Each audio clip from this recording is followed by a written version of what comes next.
So welcome to this year's first edition of the Joel Blake Business Show here on bbtv.live. My name is Joel Blake and I'm the host of the show, and today we have an absolutely amazing panel to talk about an amazing subject. Today we're going to be talking about ESG. We're going to be talking about what it is, why is it so important, how can businesses take practical action in order to add value to both their businesses, communities and wider society. And on the panel today are leaders in their own right who are going to share some amazing insights and expertise in this area. And so first I'd like to introduce Minal Parmar. Minal is the co-founder and CEO of Wellspace Architects. We have Diane Vernon MBE, who's the founder and CEO of Employability UK. And we have Karl MBE, Head of Governance at RSM. Thank you very much for joining me today. How are you all? Very well, thank you. Good, good. You have a nice Christmas, nice New Year. Well, we're in February now, so it's kind of That's long past. But we always say, like, if you only see someone for the first time in the new year, always say Happy New Year. So very belated Happy New Year to you. Yes, thank you. And what a year it's been, hasn't it, in terms of this whole aspect of business support, business needs, business growth, the contribution that businesses make, and indeed in the world of ESG. And obviously, we're going to be talking about that today. And we're going to be talking about it from a practical point of view. You know, our businesses out there, many of them have an understanding, may not have an understanding. And so what I'd really like to do today is just really get inside of your minds, really, to share some insight for our audience. And so, Karl, I'd like to start with you, if I could, in terms of what is ESG? You know, we hear this acronym bandied about everywhere in government, TV, media, but what is ESG and why is it important? It's really important because it starts back with, remember CSR we used to talk about back in the day, corporate social responsibility. And if we take it right back to Kofi Annan from the United Nations, a report that he had heard talked about environment, social and governance. How we look at managing the reporting of organisations, not just from a financial perspective, but all the other things that make up what a successful company is. So we can look at the bottom line, profit, and we can say an organisation is successful, or we can look broader than that, as John Elkington said, people, planet and profits. And I'll quickly, before I get onto ESG, talk to you about the area that I'm interested in the ESG, which is the corporate governance bit. So I'll talk to you about governance codes. So it was in South Africa that we had a governance code by Professor Mervyn King, which talked about people, planet and prosperity. So I'd say ESG is CSR souped up, is one way of looking at it. And on the environment, we talk about net zero, we talk about carbon reduction. Under the S of social, we talk about people, well-being, making sure we've got supply chains. And under the governance space, we want to make sure that's the glue that pulls all of the other areas together collectively. So perhaps if Kofi Annan and the original author of that report 10, 15 years ago had thought about it, they may not have had the G in the acronym, because the G is more of the glue that brings the E and the S together. But I'll tell you some practical things later on. Yeah, that's a really, really good point, because I think the foundation of any business is great governance, but the drivers of any business is its people. And I think, Diane, in terms of your work at Employability UK and your focus on the social aspects of ESG, what has been your experience of that, and what have you seen in terms of how organisations are or are not really delivering on that? I think that, there's a common misconception around social in terms of social mobility, in particular social capital, because I think a lot of people believe that everything starts at the recruitment process into a business, and that is the gateway where it starts to matter. I think it happens long before then. I think it's around brand. I think so many people feel excluded from opportunities because they wonder whether they fit. Are they good enough? Are they bright enough? Do they dress well enough? Are they what's needed? And those conceptions and preconceptions and beliefs can prove to be such barriers to otherwise very capable talent, and businesses are potentially missing out because they don't actually realise what the perceptions are of their future workforce. And that isn't just young people, it's particularly at the moment 50 plus. People are increasingly becoming nervous about their worth, their value, what can they bring to businesses. And there's a growing, particularly post-pandemic, lack of self-confidence and self-belief, and that translates then into other issues such as mental health and so on. So I think it's absolutely huge, and it's something that really needs tackling. I think, and we'll come to some of those points, because I think, you know, linking back just to what Karl was saying in terms of the glue, you know, people are the glue, and so if people are not feeling correct and they're not feeling that they can be productive, they're not feeling that they can be their best selves, that's going to have an impact on business, which I know for you, Minal, is a very clear area, you know, the well-being of individuals. You know, how are you seeing the kind of, I guess, the E from a well-being point of view in terms of the aspect there? Yeah, I think the environmental aspect is really, really important on how you feel emotionally, physically, mentally, and I think that, you know, from a well-being perspective, it's understanding your environment. Why are you here? What are you doing here? What functions are you going to be doing? Are you happy doing those functions? It's the culture of a business that brings that drive and motivation, and that's, I suppose, touching upon Diane's view as well of it's not just about employability, it's about the core culture of a business and how they communicate that to the people, but also to the environment. If you take, for example, an office building, you know you've got to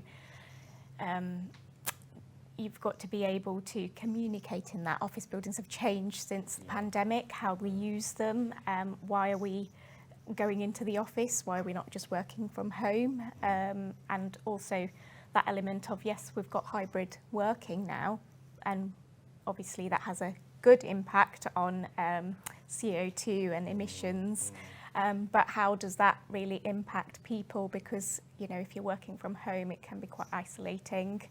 If you're not communicating and engaging, I mean, as human beings, we're very much social characters. We have to engage with other communities, other neighbourhoods, different types of people as well, to bring innovation and develop businesses. So it's not just about, you know, who you're employing. You've got to understand why you're employing them. Are you going to be able to do innovation?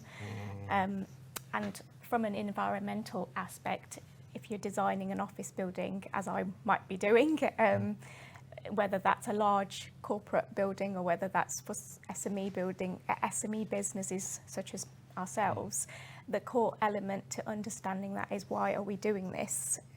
How can we reduce energy consumption and operational costs, for example?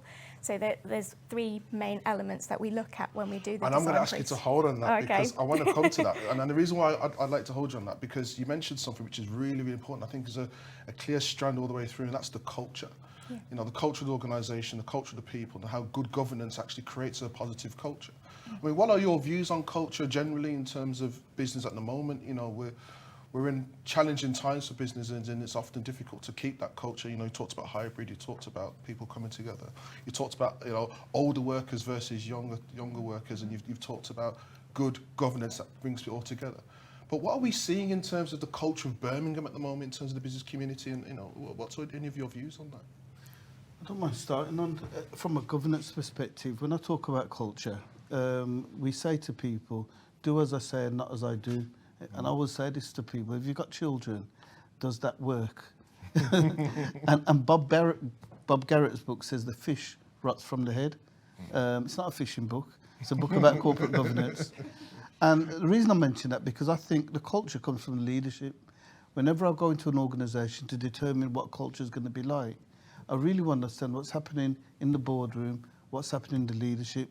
And as I make my diagnostic assessment, for the want of a better expression, as I look at what they're doing there, if you practice what you preach, what you do speaks more eloquently than anything you'll ever say. So it isn't about the policies are important. It isn't about just the policies. It's about what we're actually doing. This is the way we do it here. And as you talk about Birmingham and talk about the businesses in Birmingham, my perspective comes from looking at the leadership, looking at those boards, looking at what they're doing, what they're saying, and how they're making sure it filters throughout the whole organisation. So that's how the governance kind of fits in. And some of the practice that you were mentioning, I think that was really interesting, because a lot of the measures that we get through ESG are because of the E standards that we're asked to measure a performance against. for the financial services sector. It's the investors, it's the funders who are saying you've got to hit these standards. But it's the culture that's going to make us do it when you don't have those standards that you have to hit. Absolutely. It's we care about this. There's some kind of empathy to make sure we're hitting those standards. Now, and I hear that, Karl, but I think, you know, and Diane, I'd like to come to you on this because let's take the plaster off this a little bit, because we can be all, I guess, nice and fluffy about the Birmingham business community is all great and it's all lovely. The reality is that there are still levels of depravity in our city. There are still challenges for talent to get into the boardroom, as you know, Karl, with some of your work that you've done on the race code, for example, and how effective that's been. But Diane, you know, in terms of what you're seeing in terms of actual employability practice, you know, the ability for businesses to truly embrace their own vulnerability as organisations, and leaders in those organisations being able to embrace their vulnerability. What are you seeing in that regard? Because in my world, when I'm moving around kind of financial inclusion within some of these spaces, and in particular financial services, you see one thing and you hear another. You know, how do you see it? I think you're quite right, and also what Karl says about the leadership. I think leaders do not always realise just how much they're not hearing, and there's a lot that's going on that's shaping culture and mindsets and thought processes that are influencing outcomes and hiring decisions, recruitment decisions, and the way people behave. It's not just about getting in, it's about getting on. And people need to feel that they can do that, particularly in this hybrid situation, which I think, as was mentioned earlier, that has really added an extra complexity to an already difficult situation. So for me, for leaders in particular, it's about not just hearing and finding out, fact-finding, it's listening and acting upon what's being said and how people feel, because behaviours and feelings and emotions must never be underestimated in the impact it can have on a business's actual success in a city. And I think Birmingham has a fabulous opportunity post-Commonwealth Games, the investment that's going into the city, the new businesses that are moving here. It is an absolute golden opportunity for the businesses in Birmingham to really unite and stand firm and say, we are leading on this, we are listening, we already have a fantastic platform and we are going to use it to drive business forward. But do you think the business community is actually serious around ESG and what it can actually do and what it actually means long term for the benefits of all? Or do you think there's maybe a lack of understanding to a degree? I think there will always be a lack of understanding, because an understanding will change dependent upon the dynamics that are going on, and what is important in terms of priorities to a business today may not be the same in 6 months' time for lots of different reasons, and we know that there are things that influence that way outside the region's remit globally, influences that are going to happen. You know, the fact that businesses are really struggling to attract the right talent. There is a perception that maybe CSR and outreach is something that's a nice to have rather than an essential, which I disagree with. I think it's really, really important for businesses to be seen and heard as part of the community and influential in giving opportunities, particularly for young people. And by that I mean, in particular, 30 and under, not 16 to 18-year-olds, because everybody thinks, oh, well, we've got to give the young people a chance. Yes, we have, of course we have, but it doesn't stop there.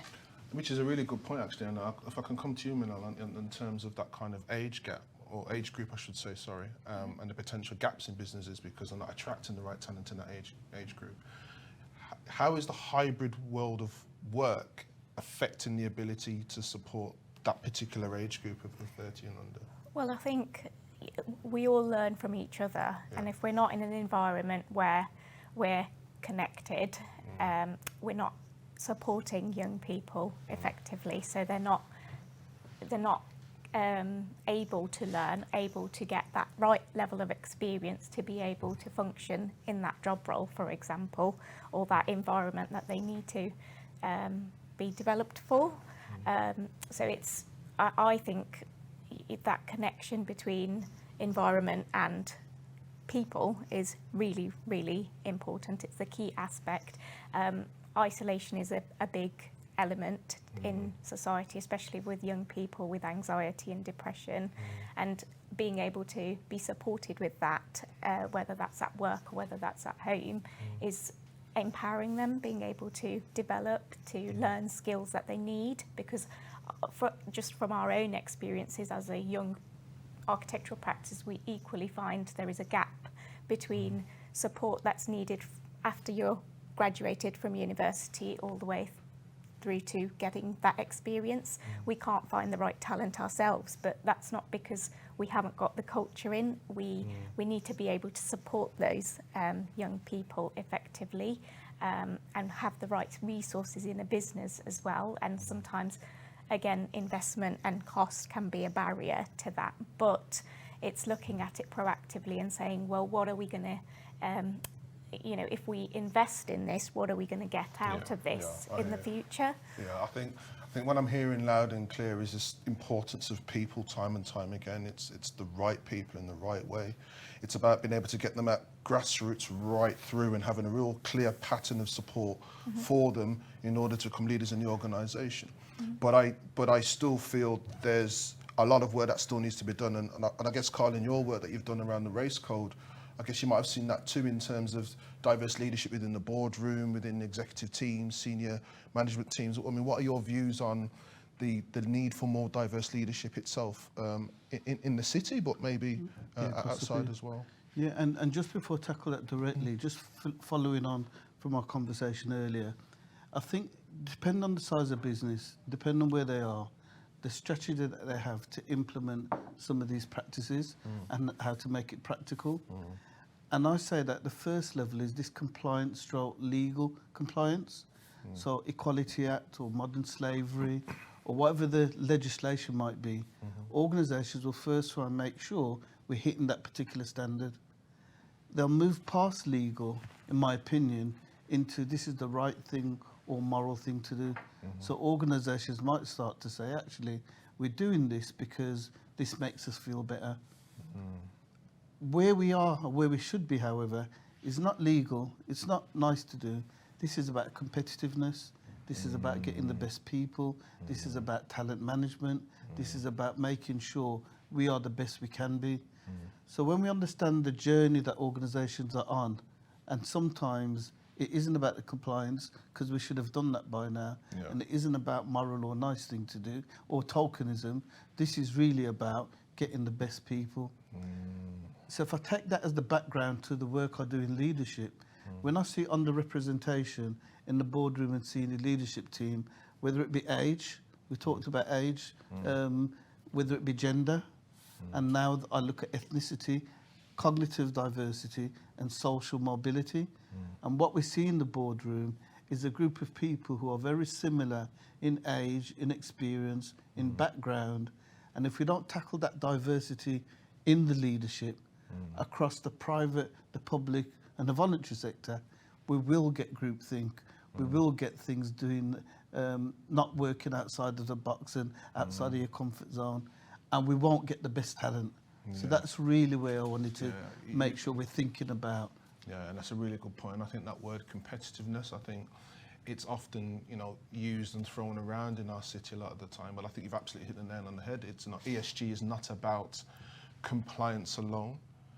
It's not about just making sure you've got the best talent alone. It's not about making sure you've got the right environments for people to work in or indeed contribute to in terms of the wider society. It is about being a competitive organisation that through its delivery of work can add value in more than just profitable bottom lines for commercial returns. It is about giving back. I think, it's funny, you started off, Karl, talking about CSR and this being an evolution of CSR. And as we all know, CSR in this city has been something that has been truly supported by the business community. Yet, I know from my particular background of work over the last 20 years in some of that space, it's not been as consistent. There are still challenges for talent to come into the city in particular, when talent could be 20 minutes away, but they still feel that this isn't a place for them sometimes. And I think sometimes organisations need to go where the talent is and really get an understanding of what and how that talent can be nurtured and feel comfortable to come into some of the spaces in order for organisation to be competitive for the long term. And I think from what I've heard from both of yourselves in particular, Diane and Minal, this whole sense of creating the right environment for talent at any age to feel that it can foster and grow and be nurtured effectively is going to help with contribution long term.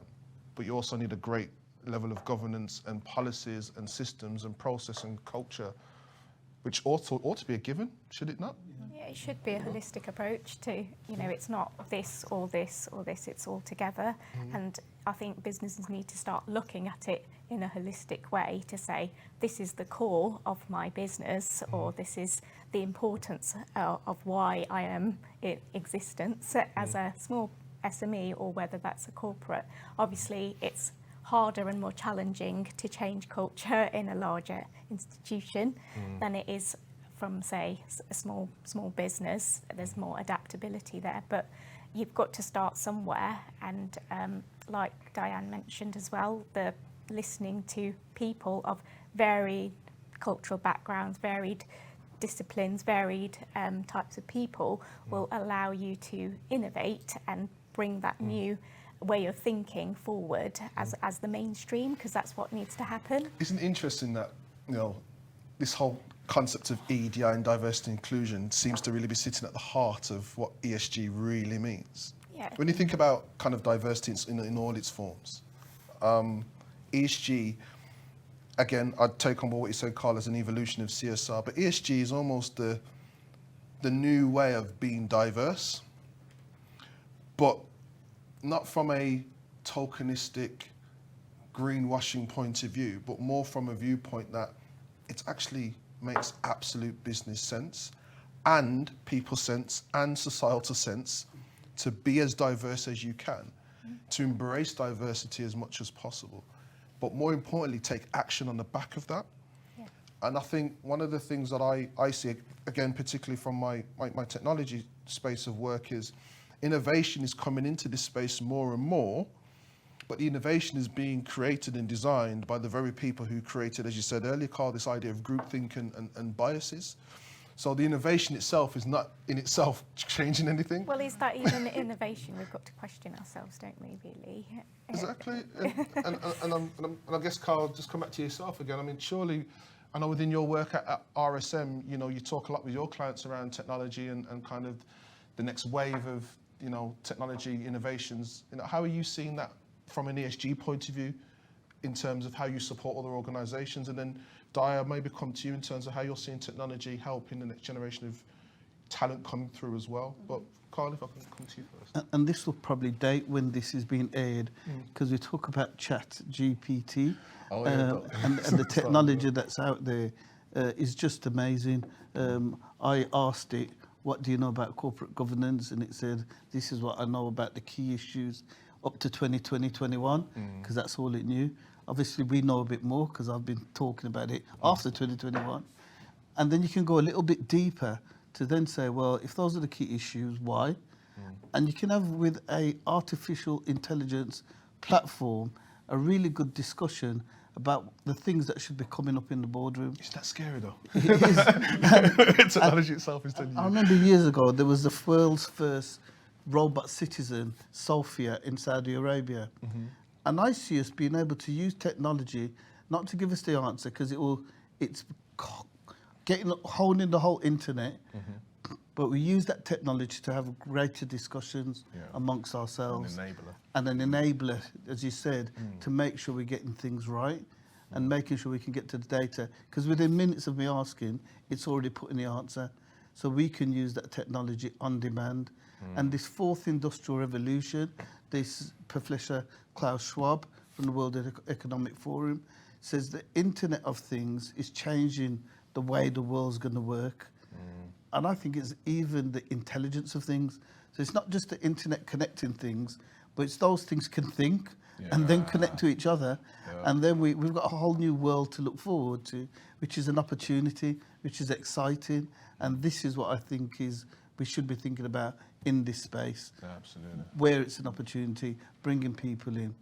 The thing that I think, and I shouldn't be ageist, But the thing that I'm thinking is really important there's a generation of people that are not in the boardroom that have grown up with this technology. And I given an example of my son in a meeting, and I'm telling him off for being on his phone, and he's answered the question that I asked about some new polling thing, sent me the email, set up the platform whilst we're in a meeting, because the next generation are doing 2 or 3 things at once. Yeah, and it's normal for them, isn't And even, and I'm going to be sexist now, because even a man is multitasking. Well, again, you know, the technology, it's fascinating. As I say, that's my day-to-day space, and I totally agree on all that. I mean, we use ChatGPT in our business now, and it's like, okay, what's going to happen 10, 15 years from now? But in terms of young people and talent and the next generation, I mean, what are you seeing from your perspective in relation to that? It's fascinating, isn't it? And I think that the way we interview people, the way we select and everything at Employability UK, what we try and do is prepare young people for an experience, whatever that may be, and literally say to them, it could be that you're going to be sitting across the table from a real person, but it may not, because before you even get into that place, you may have to, and it's very common, increasingly common, that organisations are using AI to sift job applications, CVs. So the keywords are more and more important, and the young people know it. It's all very well thinking, yes, I know how to use this phone, this tablet, this piece of technology. I'm very trendy and up to date because I know exactly how to use all this stuff. What they're not so certain of is how that is being implemented in ways that they're not so familiar with, because, for instance, if an organisation says, well, we actually want you to follow this link, go online, go onto and do this, and this. And if you pass that, you go to the next stage. That, digital poverty, all the issues around that, nervousness, self-belief, capability. Then there's people who cannot, for whatever reason, use the technology to its greater extent. So what are we doing? Are we recruiting for skilled people who are very well versed and had great opportunities in a social mobility setting because they've been on the tech since they were 2 years old? Are we then excluding those that maybe don't have that exposure, that knowledge and experience and that personal affinity with the use of tech to even get past the first post of the recruitment process? Very interesting. The need for balance is crucial as we move forward. Well, as we begin to kind of sum up for today's episode, I'd like you all to kind of think about maybe a practical insight or maybe a practical advice you can give to maybe our viewers and the businesses who are watching around how they can implement good ESG practices within their organisation, maybe from your areas of expertise or just generally collectively what you think that might be. But as you're thinking about that, I think what I'm hearing is the importance of the 3 elements, but also there are layers below that need to be really taken care of: the culture, the actual people themselves, the ability to make the best use of technology and innovation to make sure you're supporting the first 2, but also making sure that you are looking at ESG from a holistic point of view and making sure that no matter what you're doing, you've got the right leadership at the head who's really driving that change. And then with that comes effective governance, etc., around some of that. I think overall, one of the biggest challenges we've got though in our region is to not only take the action, but to measure the impact of that action and to be able to put in place the intelligence that we generate from that for the long term. Our city is ever changing, the demographics is ever changing, the types of businesses ever changing, the impact of technology in businesses is changing all sectors. You know, if you look at some of the traditional sectors in the region, many of them are now being affected by technology in ways that they didn't even think about. So I think we're at a time where, and you said it earlier, Karl, you know, we do have the opportunity now, but it's how do we as a region come together to kind of grasp that opportunity for the benefit of our businesses, but more importantly for the benefit for our communities and societies that we're all here to serve. And that's a challenge I will put out to the business community any day of the week, because if we don't do that, then we're going to have the same conversations that we've been having for 20, 30 years in this region and longer in some aspects. So I guess just in finishing off, you want to maybe just share a practical thing that you think businesses could do from your area of work or just generally to make ESG really, really work for them? So in our business and my career path, I'm something called a Well AP, which is a Well accredited professional, and the Well is a building standard that helps from a social aspect, an environmental aspect in some instances, and a governance aspects. And there's about over 100 features that you can look at, which you can implement within your environment that will help you to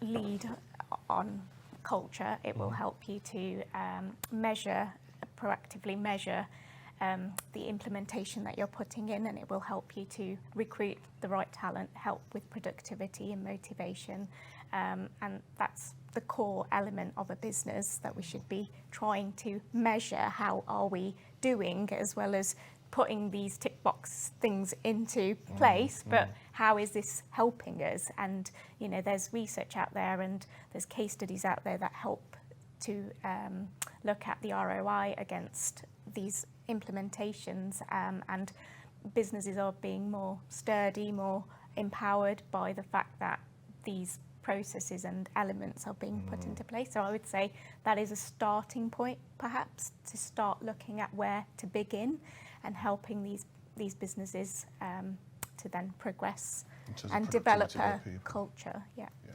fantastic. Thank you. Di? Yeah, I would go back to what I said originally about brand perception, the great place to work. Young people in particular, I think, are becoming more and more discriminate about who they apply to and why. The decision-making process isn't any longer about just salary terms and conditions. It's far more than that. People want to feel comfortable with the values and the authenticity of a business. They want to see how that business conducts itself within the community, within the space that's important to them. So I think it's about accessibility and perception and really listening and staying current in the thinking, as well as focusing on the competitiveness and all the things that businesses spend their time having to do as well. Obviously, governance and compliance, hugely important, but that again fits into the authenticity basket for young people. Are these people ethical? Are they doing the right thing by themselves and others? Okay. So it's just remembering that. So brand perception and basically living your truth, being the authentic Living the organisation that values. you say you are, living your values. Excellent. And Karl? Yeah, I think I will conclude in the G of ESG, but first saying that governance is more than compliance. So practically, if organisations can understand that governance can be an enabler, it doesn't have to be about bureaucracy, it doesn't have to be about a hindrance to getting best practice. And if you can align PVSC, purpose, so here's the practical thing, every organisation, we have to understand what our purpose is, align that with the strategy, get the values right, which will lead to the right culture. If we can align all of that, then we've got some way of working towards. So I'll conclude with saying PVSC, purpose, strategy, value, culture, align them, and we've got some way of going practically. Fantastic. I like that. That's really nice, actually. So I just want to say thank you to our audience for watching today's episode. You've heard some great insight from our leaders from across the city about ESG. I think the biggest thing that's coming out of the conversation today is the importance of people.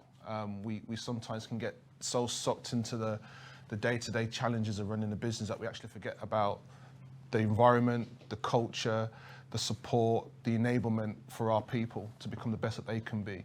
Without people, we will never be successful. But it's about the type of people too. It's about creating cultural organisations that allow the diversity of people to come in, to enable that diversity to really prosper, to grow, and to do the best that they can be, and be the best that they can be, to do the best that they can in order to help themselves and the organisations to scale. And I think if we can do that collectively as a region, you know, the world is our oyster. So thank you very much for watching, and we'll see you at the next episode. Thank you very much.